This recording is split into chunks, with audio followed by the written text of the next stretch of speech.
네, 오늘은 로마서 12장 1절에서 2절 말씀에 근거해서 함께 따라해 보겠습니다. 기독교는 세계관이다. 네, 이란 제목으로 말씀의 은혜를 나누도록 하겠습니다. 특별히 오늘 이제 설교에서는 좀 어렵고 좀 설명이 필요한 그런 용어들이 많이 등장합니다. 그래서 설교를 잘 따라오지 않으면 길을 잃기가 쉬워요. 오늘은 좀 어려운 설교이기 때문에 초장부터 아주 집중해서 말씀을 들어주시기를 다시 한번 권면드리겠습니다. 2008년 영국의 수도 런던에 충격적인 광고가 등장합니다. 오늘 또 아침에 버스를 타고 교회 오신 분들 계시는데 그 시내버스 중앙 하단에 보면 어떻습니까? 광고가 부착된 그 모습들 다들 보셨죠? 지역 행사 같은 그리고 병원이나 그런 기업들의 광고가 붙어 있습니다. 그처럼 런던 시내를 활보하는 그 버스에도 광고가 붙었는데 그 광고 문구가 다음과 같습니다. 아마도 하나님은 없을 것이다. 그러니 이제 걱정을 멈추고 인생을 즐겨라. 그럼 어떻습니까? 참 충격적이죠. 사실 원래 광고 문구가 아마도 하나님은 없을 것이다가 아니라 하나님은 없다라는 매우 단정적이고 노골적인 표현이었어요. 그런데 그 영국의 광고 지침, 그 가이드라인 때문에 차마 그렇게는 실지 못하고 아마도 하나님은 없을 것이다 라고 순화해서 내보낸 것입니다. 어쨌거나 이 광고는 이후 런던뿐 아니라 영국 전역에 있는 버스 800대 한동안 게재됐다고 해요. 대체 이런 광고를 누가 후원했으며 그 광고의 목적이 뭐였을까요? 광고를 후원한 단체는 무신론자들의 모임인 영국 인본주의자 협회였습니다. 그리고 이 협회 부회장이 그 유명한 리차드 도킨스 박사입니다. 참고로 리차드 도킨스 박사는 영국뿐 아니라 전 세계에서 대표적인 무신론자이며 영국 최대 명문 대학인 옥스퍼드 대학에서 진화 생물학을 가르쳤던 그러한 학자였습니다. 국내에서도 이기적 유전자, 만들어진 신 같은 저서로 널리 알려져 있습니다. 특별히 그 만들어진 신 같은 대놓고 이제 무신론을 설파하는 이 책 같은 경우는 전 세계적으로 한 100만 부가 넘게 팔렸고 국내에서도 20만 부가 600페이지가 넘는 그렇게 어려운 책인데도 그러한 판매량을 자랑을 했습니다. 신은 인간이 만들어낸 허상이며 성경도 신화에 불과하기에 기존 신자들을 그 무지로부터 돌아서게 해야 된다. 도키스는 자신의 저서에서 단언코 신은 없다고 주장하며 역사 안에서 종교 때문에 생긴 수많은 갈등과 전쟁 때문에 인류에게 종교는 기독교뿐 아니라 모든 종교는 해악 그 자체라고 주장해요. 그러면서 인간은 신이 없어도 종교가 없어도 얼마든지 행복하고 도덕적으로 살 수 있다면서 지금까지도 이분이 이제 1941년생이거든요. 아주 노학자가 되었음에도 지금까지도 무신론을 설파하고 있습니다. 여러분 이런 주장에 대해서 어떻게 생각하세요? 우리가 어떻게 받아들여야 될까요? 당연히 하나님을 믿는 우리로서는 도무지 받아들일 수 없는 이론입니다. 그럼에도 우리가 이 같은 주장을 쓸데없는 소리로만 여기지 않고 역으로 질문을 던져봐야 될 매우 중요한 이유가 있어요. 왜 갈수록 많은 사람들이 특별히 젊은이들이 신이 없다고 주장하는 그 무신론에 더 호응하고 일리가 있다고 생각하는지, 우리와 친밀한 관계를 맺고 있는 우리의 자녀, 친구, 이웃들에게 우리가 다가서기 위해서는 무조건 그러한 의견들을 배척하기보다는 그들의 생각, 그들의 의견을 귀담아 들어볼 필요가 있다는 것입니다. 그래서 그 영국의 무신론 광고가 버스에 등장했을 때도 영국 감리교회는 당황하거나 신성모독이라고 배척하지 않았어요. 오히려 사람들이 하나님에 대해 대화할 수 있는 기회를 제공해줘서 환영한다. 사람들로 하여금 하나님에 대해서 대화할 수 있는 기회를 제공해줘서 환영한다는 매우 성숙하고 진리에 확신이 찬 그런 모습으로 대응했습니다. 오늘 말씀의 주제가 기독교 세계관입니다. 기독교 세계관이란 우리가 사는 세계, 우리가 바라보는 이 세상을 기독교적인 관점으로 바라본다는 용어예요. 오늘날 세상 안에서 성도들의 정체성이 흔들리고 교회의 영향력이 갈수록 줄어드는 이유가 바로 이 주제, 이 기독교 세계관과 아주 긴밀하게 닿아 있습니다. 기독교 세계관이 담고 있는 그 주제와 범위가 워낙 크고 넓기 때문에 오늘은 개론적인 내용만 여러분과 나누려고 해요. 오늘 말씀을 통해서 이 세대를 본받지 않고 하나님이 기쁘신 뜻을 분별하는 참 지혜의 공동체로 서기를 주님의 이름으로 축복합니다. 기독교는 세계관이다. 첫째는 세계관의 홍수시대입니다. 기독교 세계관을 말하기에 앞서서 먼저 세계관이 무엇인지에 대해서 살펴보는 게 순서겠죠.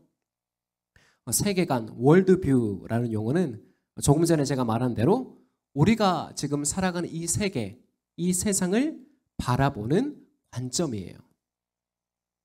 종교적인 용어가 아니라 평범한 일반 사람들도 다 갖고 있는 관점입니다. 물론 철학이나 신학적으로 깊게 파고 들어가면 이제 개념이 복잡해지지만 별 생각 없이 주위에서 대충 주워들은 그런 이야기나 그런 소리로 세상을 이해하는 것도 하나의 세계관이 될 수가 있어요. 개똥 철학이라고 하잖아요. 예를 들어서 이런 거예요. 어제 제가 일정이 있어서 그 화정동의 염주체육관 쪽을 이렇게 지나갔거든요. 라이온스 클럽 행사를 하더라고요, 크게. 원래 라이온스 클럽은 그 미국 시카고에서 봉사단체로 출범을 했습니다. 근데 국내에서는 어때요? 그러한 성격보다는 사업하는 사람들이 인맥을 쌓는 사교 클럽 정도로 인식이 되고 있습니다. 그처럼 자고로 한국에서 사업을 하려면 서로 끌고 당겨주는 인맥이 무엇보다 중요해. 이러한 인식이 바로 세상을 바라보는 관점, 세계관이라는 거예요. 우리가 다 공유하고 있는 그런 인식이죠. 자, 그렇다면 사람들이 갖고 있는 그 저마다의 세계관이 모두 같을까요? 다를까요? 어떨까요? 모두 다 똑같은 하나의 세계관을 갖고 있을까요? 아니에요. 전부 다릅니다. 여러분 생각해 보세요. 우리가 사는 세상이 갈수록 복잡해지고 같은 한국에 살아도 사는 동네가 다르고 생활 수준이 다르고 교육 수준이 다른데 어떻게 세상을 바라보는 관점이 같을 수가 있겠어요? 그러지 않아요? 그럼에도 지금까지 지나온 역사를 살펴보면 오늘날 현대인들의 세계관을 장악하고 있는 하나의 큰 줄기가 있는데 그 대표적인 게 내추럴리즘이라고 불리는 자연주의 세계관입니다. 오늘날 현대인들의 세계관에 가장 큰 영향을 미치고 있는 세계관이 자연주의 세계관입니다. 첫째로 자연주의 세계관의 가장 큰 특징은 인간뿐 아니라 우리 눈에 보이는 이 세상이 이 온 우주가 자연, 물질로부터 왔다고 주장을 해요. 그러니 신의 존재, 하나님의 창조는 설 자리가 없게 되는 거죠. 철저히 무신론이에요. 자연주의 세계관은. 인간을 바라보는 관점도 성경과는 전혀 다릅니다. 인간은 그저 이 세상을 구성하고 있는 하나의 시스템, 하나의 기계에 불과한 거예요. 그러니까 당연히 영혼도 없고, 왜요? 이 세상의 모든 존재하는 근원이 자연, 물질로부터 왔기 때문에 영혼이라는 건 없다고 보는 거예요. 그래서 어떻게 돼요? 죽으면 천국과 지옥 같은 내세도 없고 죽으면 그냥 썩어 없어진다고, 소멸된다고 말합니다. 둘째로 자연주의 세계관은 역사를 바라보는 관점도 달라요. 우리가 믿는 성경은 역사의 주관자가 누구라고 말합니까? 분명하게 삼위일체 하나님께서 지금 이 순간에도 이 세계와 우주의 질서, 역사를 주관하시고 운행하신다고 그렇게 증거하죠. 하지만 자연주의 세계관은 역사란 어떤 원인과 결과로 이어지는, 어떤 원인이 있으면 결과가 있잖아요. 그러한 우연한 사건의 연속으로 보는 거고, 결론적으로 역사의 목적은 없다라고 얘기해요. 역사의 목적은 없다. 성경에서는 성경이 하나님의 역사를 기록하는 책이잖아요. 태초에 창조 시작부터 요한계시록, 이 세상의 끝인 새하늘과 새 땅의 도래까지 하나의 큰 역사를 그리고 있고, 그 역사에 분명한 목적성이 있다고 성경은 얘기를 해요. 근데 자연주의 세계관은 역사에는 목적이 없다. 그냥 흘러가는 거다. 셋째로, 이 세상을 인식하는 방편이 우리는 어떻습니까? 하나님의 계신 성경을 통해서 이 세상을 인식하고 판단하고 바라보는데, 자연주의 세계관은 인간의 이성과 과학으로 세상의 이치를 이해하고 발견할 수 있다고 얘기해요. 그러니 인간의 이성으로 납득할 수 없고 과학적인 관찰로 증명할 수 없는 성경 안에 기록되어 있는 초자연적인 사건들, 뭐가 있어요? 하나님의 창조, 우리 예수님의 수많은 기적들과 부활 사건, 이러한 것들이 모두 어떻게 들려요? 모두 다 허무맹랑한 소리인 거예요. 신화 같은 이야기인 거예요. 우리 눈에 보이는 자연세계, 물질세계 안에서 그러한 일들이 일어날 수가 있습니까? 없기 때문에. 그래서 다 허무맹랑한 소리로 여기는 것입니다. 좀 어려운 말이지만 나중에 이 자연주의 세계관이라는 나무에서 하나 둘씩 열매가 나옵니다. 그게 바로 생물학적으로 보면 진화주의, 그리고 정치 사회적으로 보면 마르크스주의, 끝으로 하나님 중심이 아닌 인간 중심의 인본주의가 나오게 되는 거예요. 뿌리가 이 자연주의 세계관에 있다는 겁니다. 자, 서두에 말한 리차드 도킨스 같은 학자가 왜 무신론을 종교처럼 설파고 다니는지 이제 좀 아시겠죠? 이 세상을 이해하고 바라보는 세계관이 철저히 성경이 아니라 자연주의 세계관, 눈에 보이는 것으로만 기인하고 있기 때문에 하나님의 창조, 하나님의 형상인 인간, 참 하나님이자 참 인간인 예수 그리스도의 사역과 부활, 이 모든 걸 인정할 수가 없는 거예요. 세계관이 달라요. 세상을 바라보는 관점이 다르다니까요. 자, 오늘날 우리 주위에 있는 사람들, 특별히 기독교 신앙을 갖고 있지 않는 사람들은 태어날 때부터 모두 다 이 자연주의 세계관에 세례를 받고 태어나는 사람들이에요. 무슨 말인지 아시겠죠? 태어나면서부터 하나님을 믿고 하나님을 고백하는 사람들 있어요? 아니에요. 문제는 우리 역사가 흐를수록 사람들이 회개하고 하나님께 돌아오는 것이 아니라 더 복잡하고 비성경적인 세계관에 빠진다는 겁니다. 네, 예배 전에 꼭 핸드폰을 점검해 주시기를 부탁을 드리겠습니다.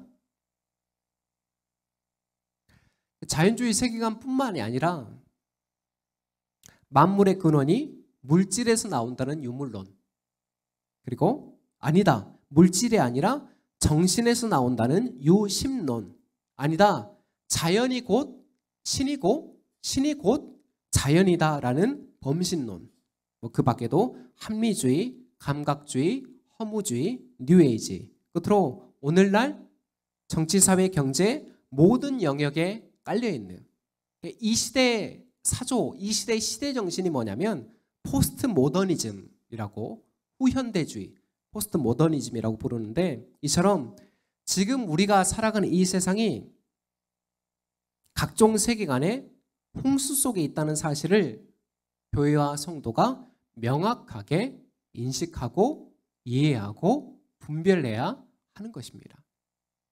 그래야 그 모판 안에서 우리가 믿는 복음을 전할 거 아니에요. 이 세상이 어떻게 돌아가는지도 모르고 이 세상 사람들이 갖고 있는 세계관이 뭔지도 몰라요. 그런 상태에서 우리가 일방적으로 던지는 복음이 의미가 있을까요? 효과가 있을까요? 기독교는 세계관이다. 둘째는 기독교 세계관의 필요성입니다.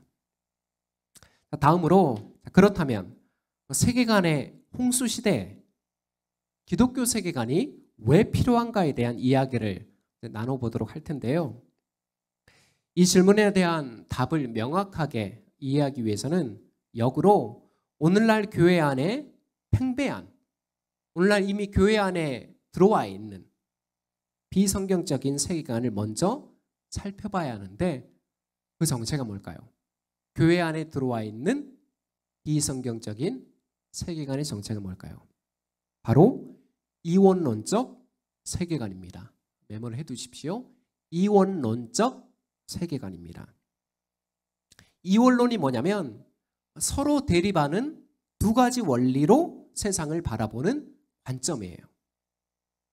서로 대립하는 두 가지 원리로 이 세상을 바라보는 관점. 그 대표적인 게 뭐냐면 물질이나 이 육체는 악하고 영혼만 선하다는 개념이에요.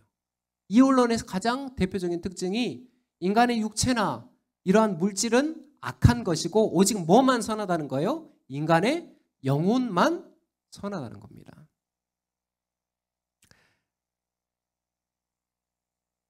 그러니까 육과 영을 분리하는 이러한 개념은 사실 성경에서 나온 게 아니라 그리스 철학자 플라톤의 철학 사상에서 나왔습니다. 플라톤 철학에서는 인간의 육체 또한 이 땅에 속한 물질로 봤어요. 그렇게 볼 때 인간의 육체는 선한 겁니까? 악한 겁니까? 네, 악한 거예요. 잘 따라오셔야 돼요. 길을 잃으시면 안 됩니다. 이원론에서는 인간의 육체나 물질은 다 악한 거고 오직 뭐만 선하다고요? 인간의 영혼만 선하다는 거예요. 그러니까 인간의 우리 육체가 선하지 않은 거예요. 그래서 인간의 육체를 감옥이라고 봤어요. 감옥. 뭘 가두고 있는? 인간의 영혼을 가두고 있는 감옥이라고 봤습니다. 그래서 구원이 뭐냐? 플라톤 철학에서 말하는 구원이 뭐냐? 우리 안에 있는 이 영혼이 육체를 벗어나서 천상의 세계로 돌아가는 것을 이데아 구원이라고 얘기한 거예요. 우리 육체는 악한 거니까 여기서 나와야 되는 거예요. 분리돼야 되는 거예요. 참고로 1세기 성경에 기록된 1세기 초대교회에서 가장 대표적인 이단이 영지주의라는 이단인데 이들도 철저하게 이원론을 따라갔습니다. 그러니까 그 이원론으로 봤을 때 어떻습니까? 예수님이 인간의 몸을 입고 육체를 입고 왔다는 진리를 받아들일 수가 없는 거예요.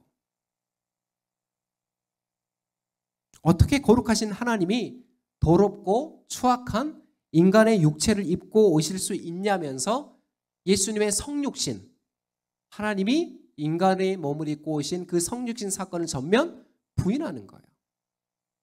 요한서신에서도 그 내용들이 이제 나오잖아요. 그래서 이후에도 영지주의는 육체를 악한 것으로 보니까 육체를 자꾸 혹사시키는 거예요. 여러 가지 고행을 통해서.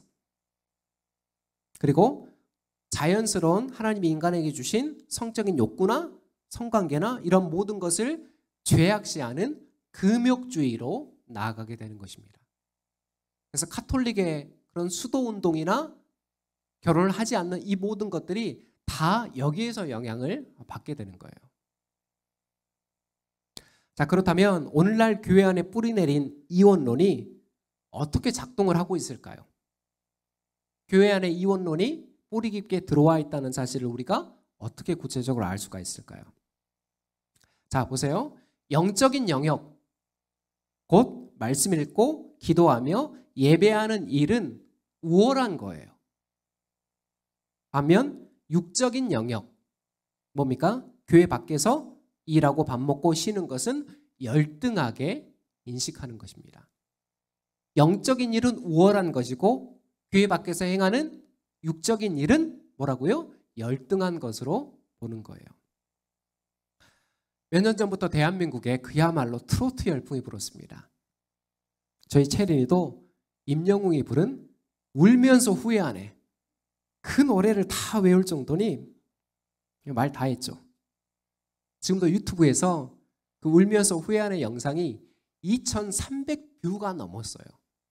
우리 국민의 절반이 본 겁니다. 할머니 집에서 얼마나 귀에 박히게 들었으면 울면서 후회야 어디서 꺾어야 하는지까지 다 알아요. 꺾는 게 중요하잖아요. 트로트는. 뭘 말씀드리고 싶냐면 영적인 일만 우월하고 육적인 일은 저급하다는 그 이원론적인 세계관으로 봤을 때 그리스도인이 트로트나 세상 가요를 부르는 일은 합당한 일이에요? 이원론적 세계관으로 봤을 때 합당한 일이에요? 어림도 없는 소리죠. 네?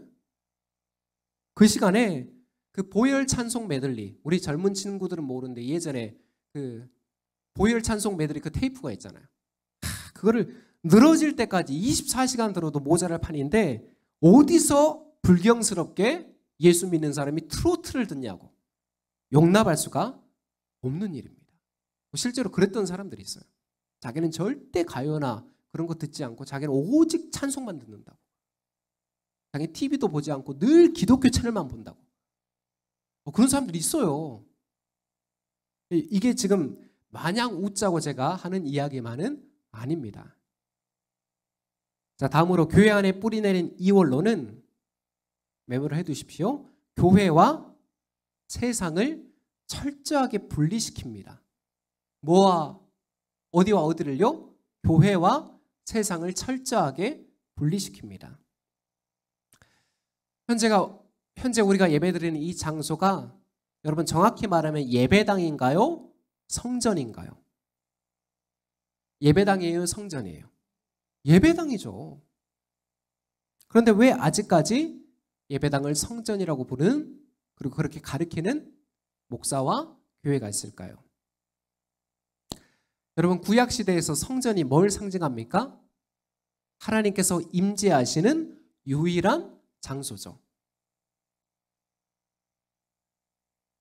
그 성전에 가야만 제사를 드릴 수 있고 그 성전에 가야만 멀어졌던 하나님과의 관계를 다시 회복시킬 수가 있었습니다. 그러나 예수님이 오시고 참 성전 대신 예수님께서 십자가에서 구속의 사역을 다 이루신 이후에는 그 성전의 개념이 어떻게 변화됐습니까? 장소와 상관없이 하나님의 자녀, 하나님의 백성들이 모여서 예배 드리는 그 모임 자체가 성전이요 교회인 것입니다. 건물이 아니라 뭘로 바뀐 거예요? 사람으로 바뀐 것이죠. 하나님의 성령을 모셔드리는 우리가 이제 하나님의 성전인 것입니다.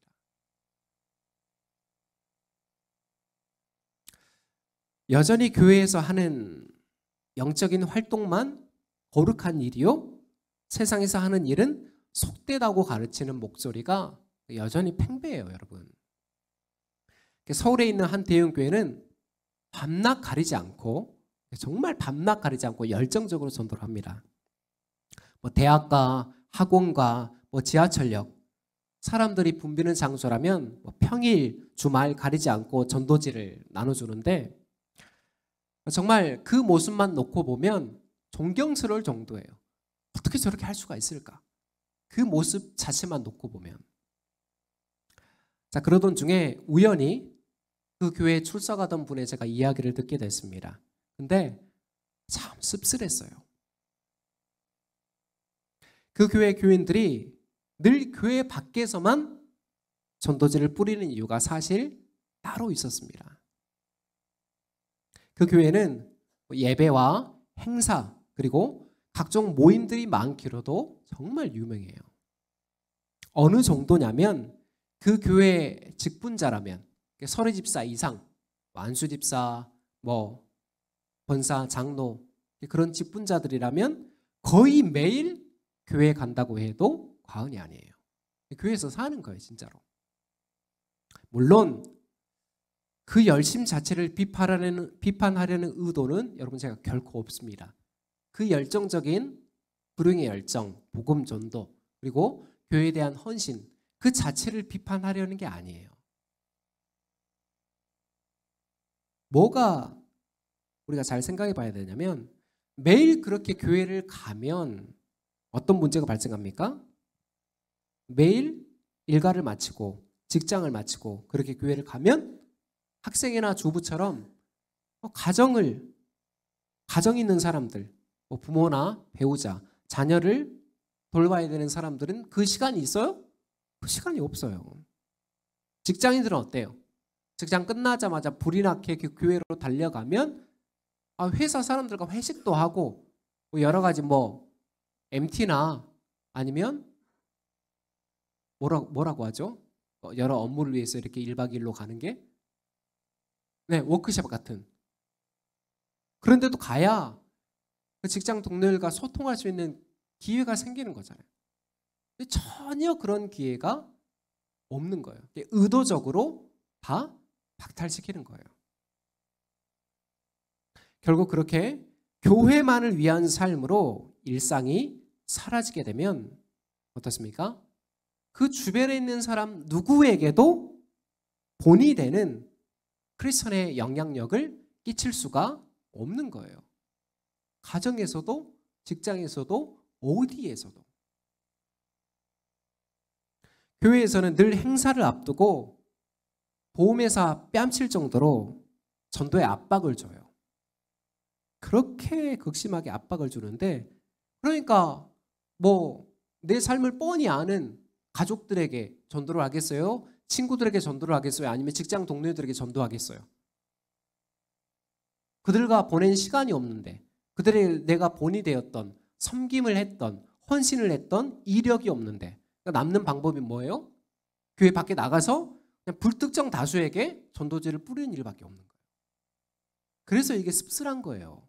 겉으로 봤을 때는 정말 열정적이고 정말 헌신된 사람들로 보이는데 그 이면을 보면 거기 밖에서 나가서 밖에 전도를 할 수가 없는 거예요. 분명하게 이거는 정상은 아니죠. 왜요? 예수님 뭐라고 말씀하셨어요? 너희는 세상의 빛이고 소금이다. 구분되어서 살라고 예수님 말씀하시지 않고 세상 안에서 빛과 소금의 삶을 살라고 그렇게 말씀하셨잖아요. 여러분 건강한 신앙인이라면 직장 안에서 가정 안에서 그리고 여러 모임 안에서 그리스도의 향기를 나타내야 하잖아요.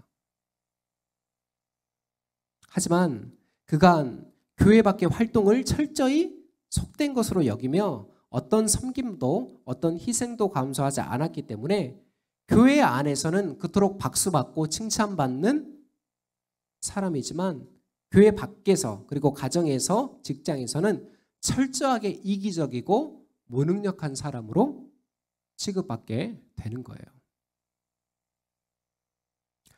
여러분 이러한 성도들의 일상을 담보로 해서 성장한 교회를 우리가 부흥이라고 부르고 막 목회를 배우겠다고 가서 벤치마킹 하는 게 또한 옳은 일일까요? 아니라는 거예요. 주님은 결코 교회와 세상을 분리시킨 적이 없습니다. 교회의 존재 목적은 교회 자체를 위한 것이 아니라 어디에 있어요? 어두운 세상을 비칠 빛과 소금의 사명에 있음을 우리가 다시 한번 마음에 새겨야 됩니다. 교회의 중심의 삶을 사십시오라는 이야기들을 목회자들이 많이 해요. 그게 한편은 맞고 한편은 틀린 말이에요. 건물 중심으로 이해하면 안 된다는 거예요. 기독교는 세계관이다. 마지막은 이제 분별하고 실천하는 삶입니다. 우리 1절에서 2절 말씀 함께 읽도록 하겠습니다. 시작. 형제자매 여러분, 그러므로 나는 하나님의 자비하심을 힘입어 여러분에게 권합니다. 여러분의 몸을 하나님께서 기뻐하실 거룩한 산제물로 드리십시오. 이것이 여러분이들을 합당한 예배입니다. 여러분은 이 시대의 풍조를 본받지 말고 마음을 새롭게 함으로 변화를 받아서 하나님의 선하시고 기뻐하시고 완전하신 뜻이 무엇인지를 분별하도록 하십시오. 아멘. 우리가 읽은 방금 세번역 성경에는 이제 접속사가 생략됐는데 개역개정 성경과 NIV 영어 성경에 보면 1절 앞에 therefore 그러므로라는 접속사가 나와 있습니다. 오늘 우리가 읽은 성경 로마서는 총 16장으로 구성되어 있고 1장부터 11장까지가 바울이 설명하는 예수 그리스도의 복음에 관한 내용이고 12장부터 16장까지가 그 복음의 합당한 삶, 곧 적용과 실천을 구체적으로 어떻게 해야 되는지를 담고 있어요. 1절에서 바울은 하나님의 자비하심으로 로마 교회 성도들에게 권면을 하고 있는데 첫 번째 내용이 뭡니까? 여러분의 몸을 하나님께서 기뻐하실 거룩한 산 제물로 드리십시오. 이것이 여러분이 드릴 합당한 예배입니다. 우리 몸을 하나님이 기뻐하실 그 거룩한 산 제물로 드리라는 권면에서 우리 몸이 뭘까요? 우리 몸. 우리 몸을 드리라. 그래서 우리 몸은 우리가 살아가는 모든 삶을 의미해요. 오늘처럼 교회에 나와서 예배하고 교제하는 삶뿐만이 아니라 우리 일상에서 가정을 돌보고 직장에서 일하고 친구들과 우정을 쌓고 도움이 필요한 것을 찾아가는 삶, 그 모든 삶이 바로 오늘 바울이 말하고 있는 우리의 몸으로 하나님께 드리는 예배. 영국의 유명한 존 스토트 목사님이 이렇게 이 본문을 적용을 삼았는데 우리 함께 읽어보도록 하겠습니다. 시작. 우리의 발은 하나님의 길로 행하고 우리의 입술은 진리를 말하고 우리의 손은 넘어진 자를 일으키고 우리의 팔은 외롭고 사랑받지 못한 자들을 감싸 안으며 우리의 귀는 고뇌에 지친 자들의 부르짖음을 듣고 우리의 눈은 겸손하고 끈기 있게 하나님을 바라보는 것이다. 이게 우리의 몸을 하나님 앞에 거룩한 산 제물로 드리는 의미라는 거예요.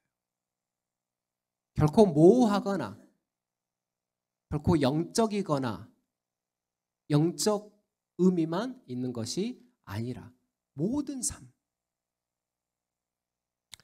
이처럼 우리 모든 일상을 하나님과 이웃을 사랑하고 섬기는 그런 삶이 어떻습니까? 성도가 드릴 합당한 예배라는 것입니다. 예전 개역개정 성경에서는 너희가 드릴 영적 예배니라라고 번역을 했는데 사실 이게 틀린 번역이에요. 영적 예배라고 하면 개념이 모호하잖아요. 오늘 세번역처럼 합당한 예배니라. 조금 전에 말씀드린 그러한 구체적으로 하나님과 이웃을 섬기며 사랑하는 삶이 어떻습니까? 하나님께서 받으시는 합당한 예배라는 거예요. 합당한 예배. 딱 들어맞는, 그렇게 해야만 하는 예배라는 것입니다. 자, 다음으로 2절이 이제 기독교 세계관이 필요한 이유를 우리에게 알려주는데 두 가지 명령이 등장합니다. 첫째는 이 시대의 풍조를 본받지 말라는 것이고, 둘째는 마음을 새롭게 함으로 변화를 받아서 하나님의 선하시고 기뻐하시고 완전하신 뜻이 무엇인지를 분별하도록 하라는 것입니다. 여기서 밑줄 그어야 될 부분이 분별하도록 하십시오. 분별하도록 하라. 거기에 밑줄을 그으십시오. 제가 앞에서 설명한 자연주의 세계관, 진화주의, 인본주의, 이원론, 이 모든 게 다 이 시대의 풍조라는 거예요. 이 세대의 풍조. 이를 따라가지 않기 위해서는 뭐가 필요하다는 거예요? 무엇보다 분별력이 필요하다는 거예요. 그 시대의 풍조, 그 세계관이 옳은 것인지 그른 것인지를 결정하려면 분별할 수 있는 능력이 있어야 되잖아요.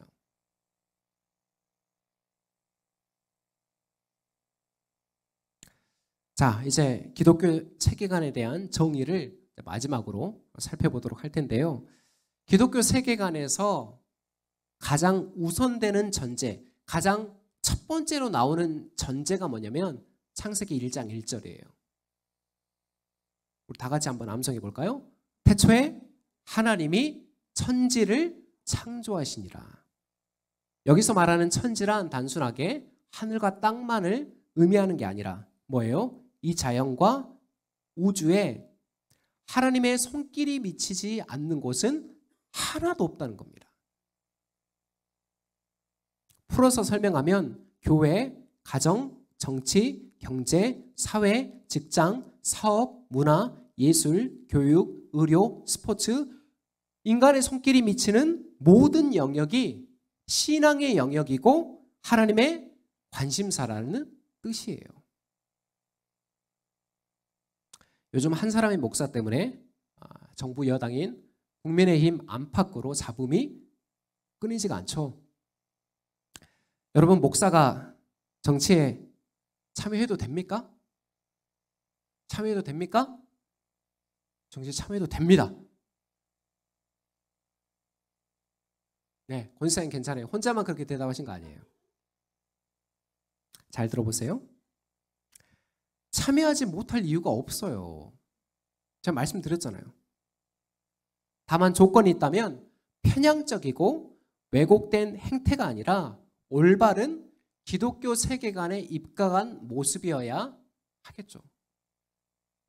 19세기 네덜란드에서 아브람 카이퍼라는 인물이 있었습니다. 이분은 한평생 동안 참 많은 역할을 감당했어요. 주요 역할을 보면 목회자요, 신학자이자 암스테르담 자유대학교를 설립한 교육자요, 기독교 정당인 반혁명당을 창당하고 이후에 네덜란드 수상까지 역임한 인물이었습니다. 목사고 신학자고 교육자인 사람이 기독교 정당을 창당하고 네덜란드 수상까지 역임을 했다니까요.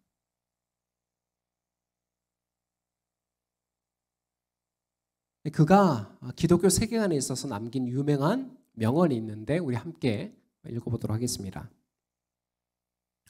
시작. 우리 인간 삶의 모든 영역에서 만유의 주제이신 그리스도께서 나의 것이다 라고 외치지 않는 영역은 한치도 없습니다. 아까 말씀드렸잖아요. 태초에 하나님이 천지를 창조하셨다. 그 천지는 인간의 손길이 미치는 모든 영역, 하나님이 통치하시는 모든 영역, 정치, 경제, 사회, 문화, 의료, 교육, 스포츠 모든 부분이 뭐라는 거예요? 하나님의 관심사고 하나님의 주권이 미치지 않는 영역은 단 한 군데도 없다니까요. 정치도 이해가 아니죠. 국민의 삶을 바꾸는데 그게 물론 기독 정당도 지금 있고 또 절반 이상이 다 기독교 의원들이에요. 근데 그 기독교 세계관에 입각한 정치는 펼치지 않잖아요. 그래서 필요한 거예요.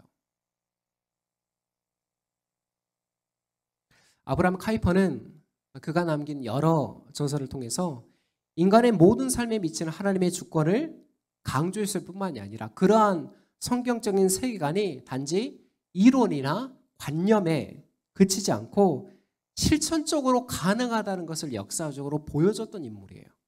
그 부분이 중요한 거예요. 이게 이론이나 관념에 그치지 않고 실천적으로 가능하다. 오해하지 말 것은 기독교 세계관을 갖고 산다는 게 꼭 이렇게 비범한 삶을 살아야 한다는 그런 의미는 아닙니다.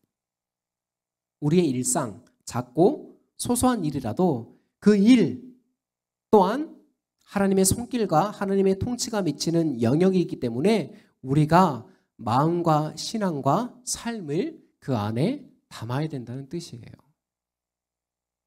우리 성도님들의 현장을 예로 들어보면 예전에도 제가 한번 말씀드렸는데 식당에서 근무하는 분들은 어떻게 해야 돼요?